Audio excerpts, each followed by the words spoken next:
चढ़िया बताड़े आदित्य गोसैया और के कल तैयारी हो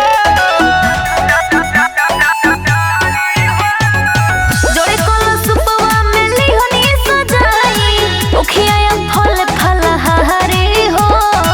घरवे में भौजी बजाही देलु पाँच घरवे में भौजी बजाही देलु पाँच सुनाए देवरू उठाइलो ना दौरा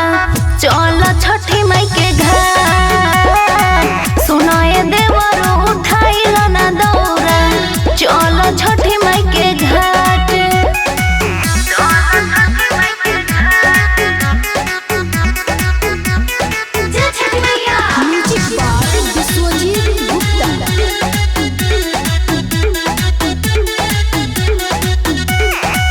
छठी माई कृपा जे तुहरा पकड़ी है